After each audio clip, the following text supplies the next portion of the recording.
Hello students, welcome to RNM academy channel. Students, आज इस video में मैं बात करने वाला हूँ बॉयलर एसेसरीज के बारे में। बॉयलर माउंटिंग्स के बारे में बहुत सारे वीडियो मैं बना चुका हूँ। पुराने वीडियोस आप देख सकते हैं अलग अलग माउंटिंग के लिए। आज इस वीडियो में मैं बॉयलर एसेसरीज जितनी भी है उसके फंक्शंस की बात करने वाला हूँ और वो कहाँ लोकेट होते हैं, वो लोकेशन के बारे में हम पढ़ने वाले हैं। तो पहले तो सवाल ये आता है कि बॉयलर एसेसरीज किसको कहते हैं, what is the meaning of boiler accessories. और कई बार ऐसा क्वेश्चन भी आता है कि what is the difference between boiler mountings and boiler accessories. तो माउंटिंग्स तो हमें पता है कि वो कंपलसरी पार्ट्स है जो बॉयलर की सेफ्टी के लिए जरूरी है। बॉयलर एसेसरीज क्या है? तो boiler accessories means they are auxiliary parts, extra parts है। और उनका फंक्शन क्या है? तो to perform the smooth operation of the boiler, ये पहला फंक्शन है। और दूसरा, to improve the overall efficiency of the boiler. ये दोनों फंक्शन आप याद रखें। Boiler accessories means they are auxiliary parts required to perform the smooth operation of the boiler and to improve the overall efficiency of the boiler. तो ये auxiliary parts है, smooth operation भी हो सकता है और मेन तो एफिशिएंसी, जो ओवरऑल एफिशिएंसी है बॉयलर की, उनको हम इंक्रीज कर सकते हैं। बॉयलर एसेसरीज जो है they are not compulsory in the boiler, compulsory parts नहीं है, they are optional as per IBR. IBR means Indian boiler regulation. तो उसके अनुसार ये पार्ट्स कंपलसरी नहीं है, अगर आप लगाते हैं तो उसकी वजह से एफिशिएंसी आपकी बढ़ सकती है बॉयलर की। कौन से पार्ट्स या कौन से कंपोनेंट्स या पार्ट्स जो है वो बॉयलर एसेसरीज में काउंट होते हैं? तो सबसे पहली बॉयलर एसेसरीज है feed pump, then second is steam injector, third is economiser, air preheater, super heater, then exhaust steam feed water heater, then steam separator and steam trap. तो इतने parts आपको याद रखने हैं बॉयलर एसेसरीज की category में। I hope this slide is clear in your mind. We turn to the next slide. सबसे पहली एसेसरीज फीड पंप। तो फीड पंप का फंक्शन क्या है? तो फीड पंप का फंक्शन है to supply the pressurised feed water to the boiler. Boiler में हमें पता है कि boiler converts water into steam. तो जो फीड वाटर चाहिए उसको प्रेशर के साथ हमें भेजना पड़ता है। तो to supply the pressurise feed water, feed pump is needed. Pump का काम ही है कि प्रेशर बढ़ाना और प्रेशर के साथ फीड वाटर सप्लाई करना है। कितने प्रकार के पंप यूज होते हैं एज ए फीड पंप? तो one is the reciprocating pump, second is rotary pump and third is centrifugal pump. ये फीड पंप कहाँ लोकेट होते हैं, उसका लोकेशन एग्जैक्टली कहाँ होता है? तो वो मेंशन किया है, it is located before the feed check valve. तो फीड चेक वाल्व जहाँ है, जहाँ हम उसको फ्लो को रेगुलेट कर सकते हैं, उसके पहले ये फीड पंप माउंट होता है। तो फीड पंप से प्रेशराइज फीड वाटर जो आएगा वो फीड चेक वाल्व की मदद से हम उसको रेगुलेट करके सप्लाई कर सकते हैं बॉयलर में। तो ये पहला boiler accessories feed pump. Then turn to the next boiler accessory. Second है स्टीम इंजेक्टर। नाम से ही पता चलता है कि स्टीम इंजेक्ट करता है, लेकिन स्टीम नहीं, स्टीम की मदद से इंजेक्ट करने वाला जो फ्लूइड है वो वाटर है, फीड वाटर। तो what is the function of the steam injector?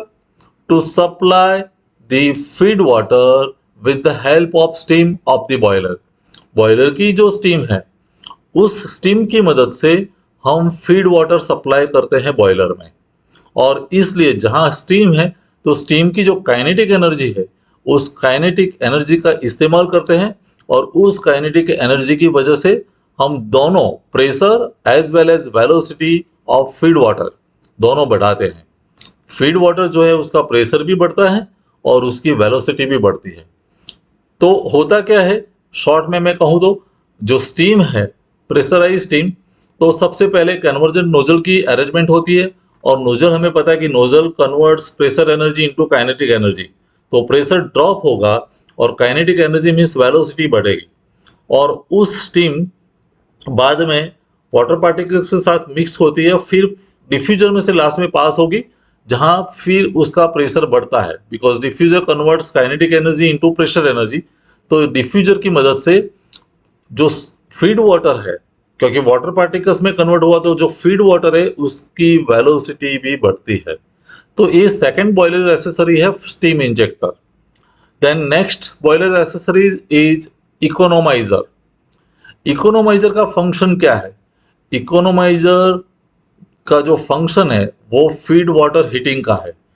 Feed water जो हम सप्लाई करते हैं वो हाई टेम्परेचर पर होना चाहिए, और जनरली हाई टेम्परेचर करने के लिए हमें बॉयलर का फ्यूल बर्न करना पड़ता है फर्नेस में। अगर फ्यूल बर्न करते हैं तो कॉस्टिंग बढ़ती है, एफिशिएंसी भी डाउन आती है।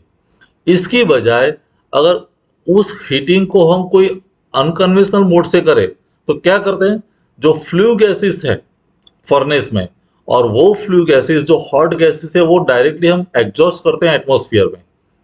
एटमॉस्फेयर में एग्जॉस्ट तो होते हैं फ्लू गैसेस, लेकिन साथ साथ वो उनका जो हाई टेम्परेचर है तो वो एटमॉस्फेयर में थ्रो करने का इरादा या जो थ्रो करने का जो हमारा काम है वो एडवाइजेबल नहीं है। तो हम क्या करते हैं, जो फ्लू गैसेस में जो हीट है वो हीट को पहले एब्सॉर्ब कर लेते हैं और उस हीट का पॉजिटिव यूज करते हैं, और बाद में उस फ्लू गैसेस को हम एटमॉस्फेयर में एग्जॉस्ट करते हैं या थ्रो करते हैं। तो फ्लू गैसेस की हीट का इस्तेमाल करके अगर हम फीड वाटर का टेम्परेचर बढ़ाते हैं तो उसके लिए जो जरूरी पार्ट है वो economiser. I hope it is clear. Economiser increases the temperature of the feed water by utilising the heat of flue gases. और इकोनोमाइजर का लोकेशन कहाँ होता है? Before the air preheater and chimney. Chimney और air preheater के पहले और chimney उसके पहले ये इकोनोमाइजर माउंट होता है। नेक्स्ट जो कंपोनेंट है वो है air preheater.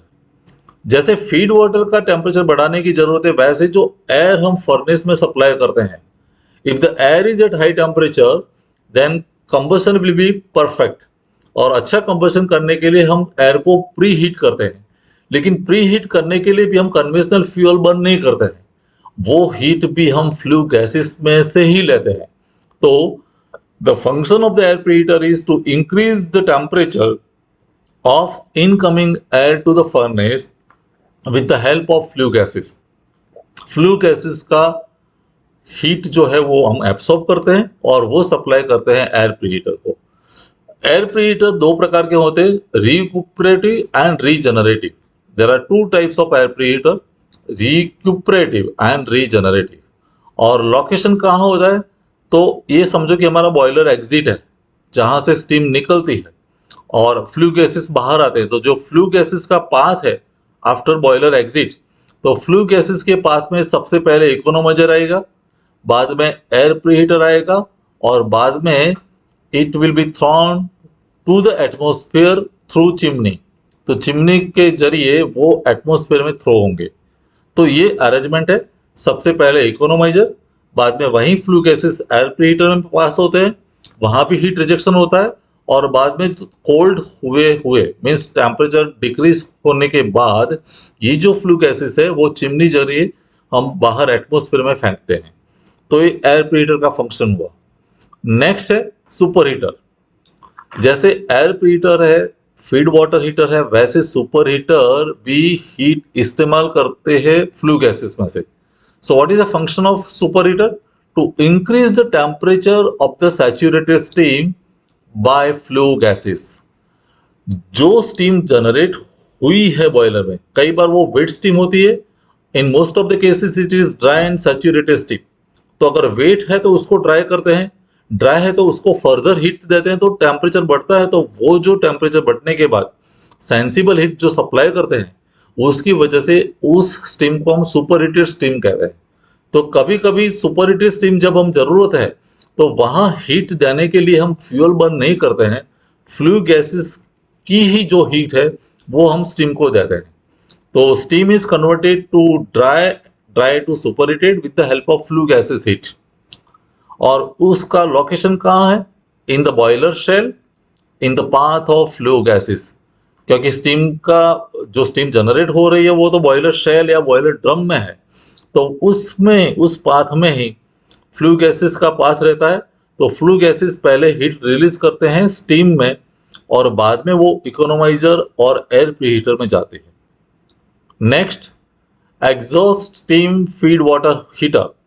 It is one more accessory, exhaust steam feed water heater. What is the function?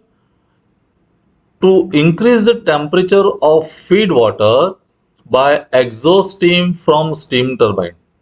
अगर हम स्टीम पावर प्लांट की बात करें तो स्टीम पावर प्लांट में स्टीम जो पहले बॉयलर में जनरेट होती है, वो प्रेशराइज स्टीम हम स्टीम टरबाइन में एक्सपांड करते हैं और स्टीम टरबाइन में एक्सपांड करने के बाद वो स्टीम बाहर निकलती है, थ्रो होती है। तो वो स्टीम जो बाहर निकलती है स्टीम टरबाइन से, उसको हम एग्जॉस्ट स्टीम कहते हैं। उस एग्जॉस्ट स्टीम का जो है एग्जॉस्ट स्टीम, उसका यूज करके हम फीड वाटर का टेम्परेचर बढ़ा रहे हैं। So the exhaust steam which is coming out from the steam turbine, उसमें जो भी हीट है वो हीट एब्सॉर्ब करके हम फीड वाटर को देते हैं, and that's why it is known as exhaust steam feed water heater. और कहाँ लगा होता है? It is near feed check valve. फीड चेक वाल्व है उसके नजदीक इसकी अरेंजमेंट होती है। Next boiler accessory, steam separator. Steam separator means function उसका है सेपरेट करने का। क्या सेपरेट करता है? To separate water particles from the steam produce in the boiler. तो बॉयलर के पैसेज में जो स्टीम का जो पाथ है, उसमें जो स्टीम जनरेट हुई है और वो स्टीम जो फ्लो कर रही है, उसमें कई जगह वाटर पार्टिकल्स होते हैं।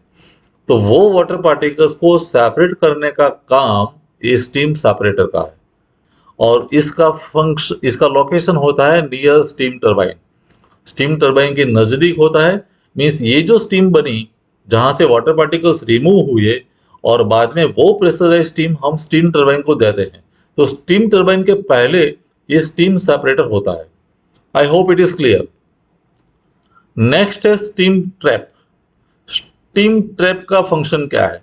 To drain away the water obtain by partial condensation of steam from steam separator. हमने अभी सुना कि स्टीम सेपरेटर में वाटर पार्टिकल्स सेपरेट होते हैं स्टीम में से। अभी जो वाटर पार्टिकल्स सेपरेट हुए वो कंडेंस होके प्योर, क्योंकि वो कंडेंसेट होता है तो वो प्योर वाटर में कन्वर्ट होता है। उस वाटर को हमें दूर करना होता है। वो वाटर दूर करने के लिए स्टीम ट्रैप का यूज होता है। तो steam trap is use to drain out the water which is available due to partial condensation of steam from steam separator। Steam separator में जो सेपरेट हुई है, जो वाटर पार्टिकल्स है, वेट पार्टिकल्स सेपरेट हुए, उसकी वजह से जो वाटर बना, उस वाटर को हम बाहर निकालते हैं। तो अरेंजमेंट कैसी हुई? पहले स्टीम सेपरेटर, उसके बाद स्टीम ट्रैप, और बाद में स्टीम चली जाती है स्टीम टरबाइन में। तो स्टीम सेपरेटर में वाटर पार्टिकल सेपरेट हुए, उसका वाटर में जो कन्वर्जन हुआ वो स्टीम ट्रैप में से निकल गया, और बाद में जो pure dry and saturated steam है या सुपरहीटेड स्टीम है, उसको हम सप्लाई करते हैं स्टीम टरबाइन में। तो ये अरेंजमेंट हुई स्टीम ट्रैप के लिए। तो स्टूडेंट्स, यहाँ हमारे सभी बॉयलर एसेसरीज के जो पार्ट्स है, उसका फंक्शन और लोकेशन हमें समझ में आता है। I hope everything is clear in your mind. कोई डाउट है तो कमेंट सेक्शन में जरूर लिखना। नेक्स्ट वीडियो में कोई नए टॉपिक के साथ फिर मिलेंगे। Thank you for watching. Thank you very much. अगर आपको ये वीडियो पसंद आया है और आप मेरी चैनल पर नए हैं तो प्लीज मेरे चैनल को लाइक कीजिए, शेयर कीजिए और सब्सक्राइब जरूर कीजिए। Thank you very much.